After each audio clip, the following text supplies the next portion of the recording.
Fantasmas. Son ciudades fantasma. Así está el mundo, aterrado, pero hay más. Aparte del coronavirus, millones de empleados, profesionistas y trabajadores en todo el planeta están entrando en pánico. El trabajo, el empleo, su trabajo, el de usted, su empleo, incluso mi empleo está en riesgo. Esto le va a importar demasiado a usted, a todos nosotros. Organizaciones mundiales y gobiernos locales prevén una ola de despidos masivos, quiebras y bancarrotas de empresas. Hace unos minutos otra alerta más. El FMI dice que esta paralización económica podría descarrilar a muchos pueblos y sociedades. Ahora parece que no solo es un microparásito, sino también una pandemia económica. Soy Roberto Lamadrid y hoy en Detrás de la Razón urge preguntar si todo esto es verdad o mentira.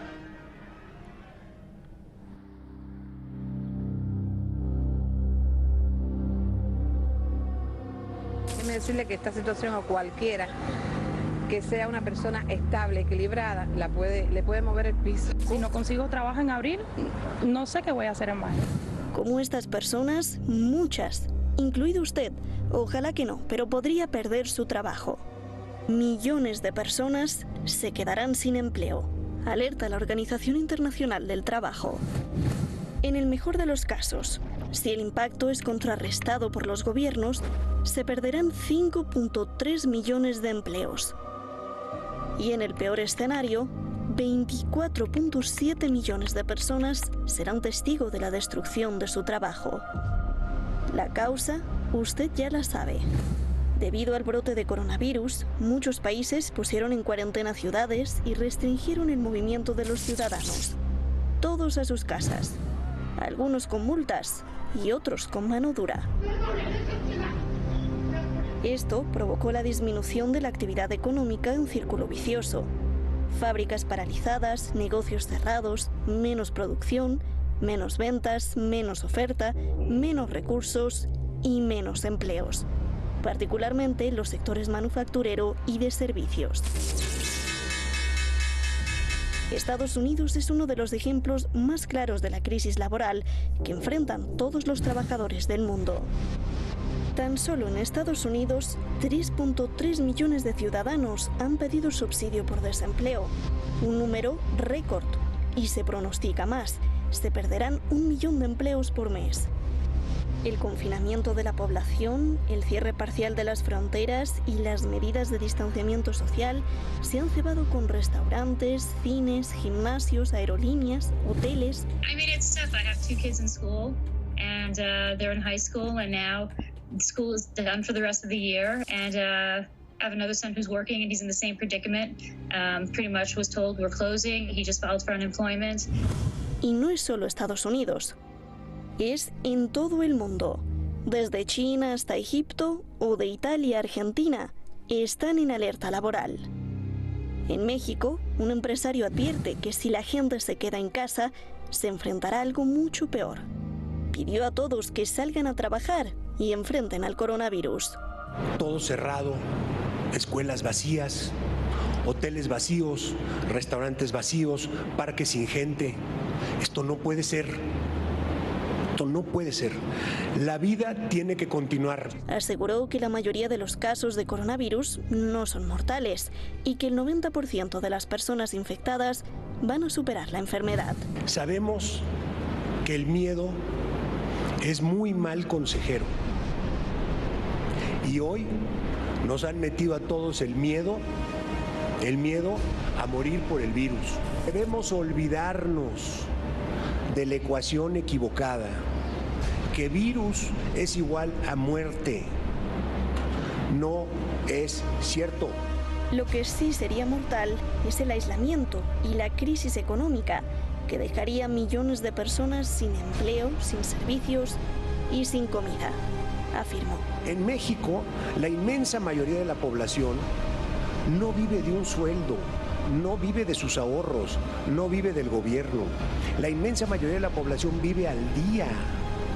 De manera que si la mayoría de la población deja de generar ingresos hoy, simplemente mañana no tiene que comer. Dentro de poco tiempo se desatará la delincuencia, la rapiña y el caos. Porque resulta que el estómago no sabe esperar.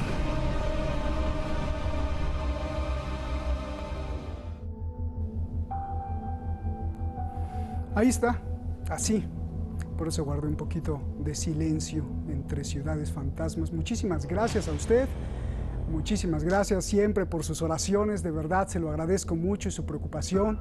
Y gracias al equipo detrás de La Razón, que junto con un servidor, pues no nos quedamos en casa. Estamos aquí trabajando para servirle a usted. Así es, no para llevarle la verdad, sino para analizar qué es lo que está pasando y cada quien que decida como pueda o como nos dé nuestro cerebro. Y el programa está súper jugoso con muchos ángulos. No vamos a hablar del coronavirus, sino de lo que está pasando justamente con los empleos y con el trabajo. Francisco Javier Martínez, usted lo conoce muy bien, maestro justamente en toda esta clase de cuestiones internacionales y más en el dinero, porque él ha estudiado perfectamente el comportamiento de las finanzas. Jorge Luis Santa Cruz, un gran académico allá en la Ciudad de México, a quien respeto y admiro mucho también.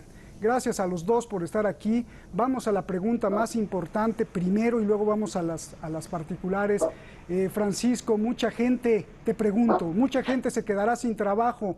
¿Esto es una exageración? ¿Es una mentira? ¿O será algo verdaderamente grave, por favor? Buenas tardes, Roberto. Buenas tardes, Jorge. Buenas tardes, audiencia. Desgraciadamente, empezaría muy rápido diciendo algo. Estamos en una situación que es la excusa perfecta para, otra vez más, igual que pasó en el 2008, de hacer reajustes criminales. ¿Por qué digo esto? Porque tomando un informe de la OCDE del 28 de febrero, en los 2 primeros meses del 2020, cuando todavía la pandemia del coronavirus no estaba extendida como pandemia, 3 índices a tener en cuenta en economía internacional estaban ya en situación de peligro. Es decir, el crecimiento era tenue, estaba en una línea de estabilización. ¿Y por qué lo digo? Porque la producción industrial a nivel de países, 37 países de la OCDE, cayó un 13,5% interanual, la primera contracción desde enero del año 90. 2. Las ventas al por menor descendieron en esos 2 meses un 20,5% interanual, el mayor derrumbe desde que se tienen registros. Y tercero y último, la inversión en activos fijos se redujo un 24,5% interanual. ¿Qué quiero decir con estas cifras? Esto tomando del pronóstico de la OCDE. Pero si tomo el informe de la Organización Internacional del Trabajo, y vosotros habéis dado 2 de los 3 escenarios de pérdidas de empleo, en la crisis del 2008 se perdieron 22 millones, aquí en el escenario más alto habéis dado la cifra de 24,7, pero teniendo en cuenta que otro informe de Goldman Sachs hablaba que solo para Estados Unidos la primera semana iba a ser de 1,3 millones de pérdida y ha llegado a los 3,3 millones de pérdida durante la primera semana, las cifras de pérdida de empleo van a ser mayores que estos 24,7 millones. Y a esto hay que unirle que estamos hablando de empleo. Pero ¿qué tenemos en cuenta? No tenemos en cuenta el llamado subempleo, o entendido empleo a tiempo parcial, tiempo no completo, o empleo que infrautiliza a las personas, y por supuesto no se tiene en cuenta tampoco el trabajo informal, que eso no cuenta en las cifras de empleo. Por lo tanto, va a haber una mayor volumen de personas vulnerables a nivel mundial, y si queréis luego me entretengo y detallo quiénes van a ser los sectores más vulnerables y qué medidas se me ocurren se podrían tomar. Bien. A ver, para que nos esté escuchando, porque por ejemplo, pues uno no es experto en todas estas cosas que nos dice Francisco. Jorge, yo también te pregunto, hay muchos empleados, muchos profesionistas, muchos arquitectos que no se dedican a las finanzas, muchos obreros que nos están viendo. Yo te pregunto, mucha gente me está escribiendo, ¿qué va a pasar? En España muchos están perdiendo su trabajo, en América Latina muchas empresas están deteniendo operaciones, van a perder el empleo. ¿Es una exageración o es una mentira, Jorge, por favor? Muchísimas gracias, Roberto, es un honor, un privilegio. Un saludo a Francisco y como como siempre, con un gran respeto a la audiencia de Detrás de la Razón, se van a perder millones de empleos. Considero que la cifra de los 24.7 o los 25 millones de empleos que calculó la Organización Internacional del Trabajo hace unas semanas, 2 semanas más o menos, que se iban a perder, es ahora una cifra conservadora. Quiero señalar brevemente 2 cosas. La economía no está en crisis y no se están perdiendo los empleos necesariamente por la pandemia de coronavirus. Se está utilizando la pandemia de coronavirus para ocultar las debilidades estructurales, las debilidades sistémicas de un modelo global que en el 2008 lanzó una alerta y que no fue atendida debidamente. Lo voy a decir de otra forma. Esto es una guerra económica de los dueños del dinero que utilizan al coronavirus para expoliar, para quitarle a los pueblos los recursos que les quedan, para quitarle a la mayoría de la gente sus pocos recursos, sus pocos saberes, para especular con ellos y emerger después como los grandes ganadores. Miren, y con esto termino. En el año de 2012, en abril de 2012, el Fondo Monetario Internacional emitió un informe sobre los riesgos financieros globales. Tú me hablabas, Roberto, hace un momento de las pensiones. Bueno, en 2012, el Fondo Monetario Internacional en ese informe, en el capítulo 4, decía que el riesgo de longevidad representaba un problema global para la economía. O sea, el hecho de que las personas se estén pensionando ponía en riesgo las finanzas. Hoy vemos que, curiosamente, el coronavirus a los que más afecta es a las personas mayores. Pero aquí lo dejo porque si no me extiendo mucho. Gracias, gracias. Francisco, 30 segundos de la réplica de lo que tengas que decir, de quién va a ser los más afectados, porque tengo otra pregunta muy importante. Adelante, Francisco.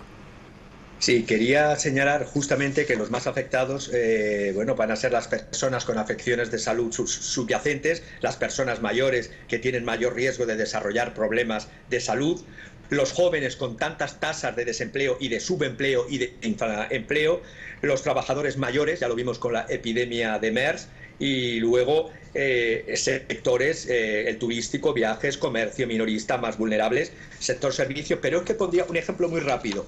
En España, eso es extrapolable a todos los países del planeta.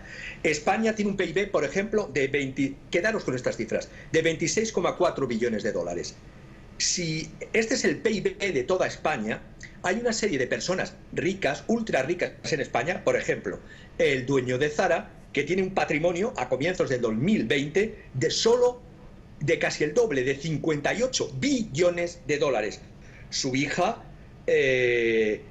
aparte de lo que tiene el padre, también está en unas cifras de patrimonio también de billones de dólares. Sandra Ortega, de 5,6. Pero hay más. Está el dueño de la cadena de supermercados de Mercadona, Juan Roig, con 3,7 millones. Yo me parece muy bien y agradezco siempre en estas circunstancias lo que son la beneficencia, pero siempre creo más en la justicia social. En la crisis del 2008 se hicieron más ricos los ricos y por eso tienen estos patrimonios hoy día. Yo lo que haría sería obligar a contribuciones patrióticas o a contribuciones, por así decirlo, de solidaridad, menos beneficencia y más contribuciones, porque estamos hablando que tienen patrimonios por encima del PIB propio de cada uno de los países. Bien, a ver, Francisco, aquí la pregunta, escuchamos al famoso empresario en México que está diciendo que es un error quedarse en sus casas, que hay que salir a las calles a trabajar, ir al restaurante a consumir, a comprar y vender. De lo contrario, viene algo peor que el coronavirus. Por ejemplo, en México se sumiría en un caos total, más pobreza, más crimen. ¿Qué opinas de esto?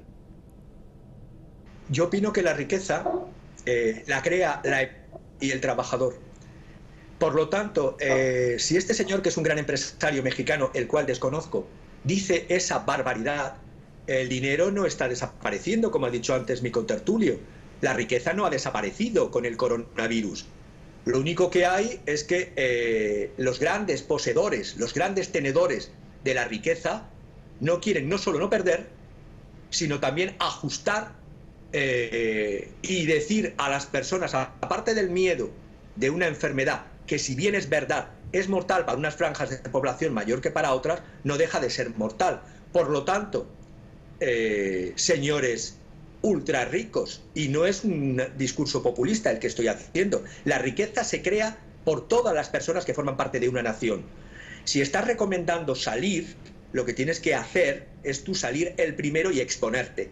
Y entre otras cosas, cuando estás diciendo que hay que perder el miedo a, y estás diciendo miedo a perder el trabajo, estás dando doble miedo a la población, el de su salud y el de su vida, cuando no hay ni equipos de protección individual en trabajos, pero no ahora con el coronavirus, estoy pensando en trabajos y sobre todo en Latinoamérica, donde las llamadas EPIs o equipos de protección individual para trabajos como puede ser minería, como puede ser construcción, no se ponen en funcionamiento para la salud de los trabajadores, cuanto más cuando hay una pandemia. Por lo tanto, si tanto teme a los asaltos, que se distribuya más la riqueza y que el crecimiento sea más solidario, más eco en respeto a la naturaleza, porque si no, evidentemente, como en todos los grandes periodos de la historia,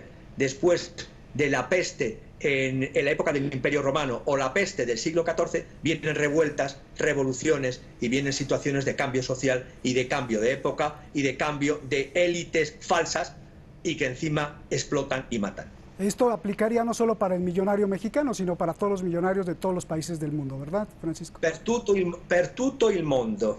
Ok. A ver, tú que estás en México, Jorge, háblame de esto que ha dado la vuelta al mundo, de lo que está diciendo Ricardo Salinas Pliego. Para quien no lo conozca, en otros países, bueno, pues él es el dueño de un banco y el dueño de además de Televisión Azteca. ¿Qué me dices de esto? Por favor, Jorge. A salir, él dice, sí. Salinas dice que no, que hay que salir, que no puede ser que los restaurantes estén vacíos, que hay que activar la economía y que además les metieron el miedo de que se va a morir la gente, pero no es cierto, 90% se va a salvar, por favor. Bueno, Ricardo Salinas Pliego ha sido beneficiado por el modelo neoliberal, fue beneficiado por Carlos Salinas de Gortari en el sexenio que fue de 1988 a 1994, le entregaron en bandeja de plata lo que era la cadena de televisión estatal, en aquel tiempo se llamaba Imevisión y él le puso Televisión Azteca. Luego, ahora es beneficiado por el modelo socialista de Andrés Manuel López Obrador. López Obrador le entregó buena parte del manejo de la ayuda a las personas mayores. Perdón si se escucha un golpeteo. O sea, la ayuda social del gobierno se la entregó a Salinas Pliego una parte y otra a otro banco que se llama el Banco Banorte. Lo que dijo Salinas Pliego es una verdadera barbaridad. Circula en redes sociales el video de otro empresario que desconozco su nombre, pero que en teoría ese empresario dijo lo siguiente, estimado Roberto. Voy a pedir a ver si suspenden un poco el golpeteo. No te preocupes, porque entendemos que todos están en cuarentena, tanto Francisco, que no puede salir, como todos en el mundo que no pueden salir de sus casas, te entendemos, y si hay perro y si no hay perro no importa, porque es la casa, este es el ser humano el día de hoy. Por favor, continúa, Jorge. Sí, mira, Roberto, Francisco, respetable audiencia. Dice Salinas Pliego, 9 de cada 10 se salvan. ¿De acuerdo? Le responde otro empresario mexicano, la idea no es mía. Si 9 de cada 10 se salvan, que salgan todos los familiares de Salinas Pliego y que él decida cuáles 9 se salvan y el 10, que él diga cuál se puede enfermar y morir. ¿Estaría él en condiciones de decir, bueno, está bien, que salgan los 10 familiares que tengo, o los 20 o los 30, que se salven 27 y que mueran 3. Yo creo que en esto está la clave del salvajismo verbal en que incurrió Salinas Pliego. Y doy un último dato. Decía Francisco Javier hace un momento que uno de los más ricos de España tiene una fortuna de 3,6 billones de dólares, es decir, 3.600 millones de dólares. Bueno, hoy la directora gerente del Fondo Monetario Internacional, Kristalina Georgieva, dijo que estamos en recesión, lo dijeron ustedes al inicio del programa, que esta recesión será peor a la del 2008 y que por lo menos 80 países requerirán de un financiamiento de más de 2.5 billones de dólares. O sea, que el señor que tiene 3.5 billones de dólares solito podría financiar a 80 países y le quedarían 1.100 millones de dólares. De ese tamaño es la concentración de la riqueza, Roberto, y por eso el mundo está como está. Unos cuantos acaparan y ahora con esta crisis, es una guerra económica, quieren acaparar más. Bien, Francisco, ya se nos acaba el tiempo. ¿Qué hacemos los que pueden quedar desempleados? Pues depende muy mucho de cómo son las estructuras de cada uno de los países, porque en los países donde todavía, y digo todavía, a pesar de los ataques de los 80, tanto de gobiernos de derecha como de mal llamados gobiernos de izquierda, se ha hecho la destrucción de los llamados estados sociales. En Europa hay todavía restos de estado social. En Latinoamérica hay casi inexistencia de estados sociales.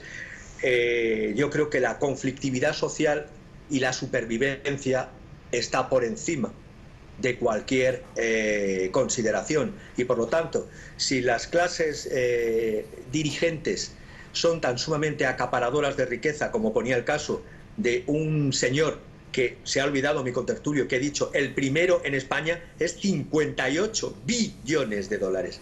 Entonces, si hay casos como esos y se creen que con dar un acto de beneficencia, como puede ser comprar mascarillas, que representan 30 segundos de lo que gana por segundo, pues evidentemente eso no es justicia social. Y o se reestructuran los estados y hay políticas a nivel, porque no creo en las políticas del Fondo Monetario Internacional de mayor endeudamiento y luego mayores ajustes. Llevamos los 70, los 80 y los 90 con políticas así y lo único que se ha hecho es endeudar más a los estados y endeudar más a los pueblos. Lo que hay que hacer es luchas, luchas y luchas. Muchísimas gracias, ya no les pregunto más, con eso acabamos. Un grandísimo programa, muy ilustrador de lo que nos está pasando a todos en el planeta. Abrazos, Jorge, muchísimas gracias, de verdad. Abrazos, Francisco, que están allá en sus casas. Gracias. Hoy despedimos el programa en silencio. Por favor, quédese escuchando la música. Bueno, silencio mío.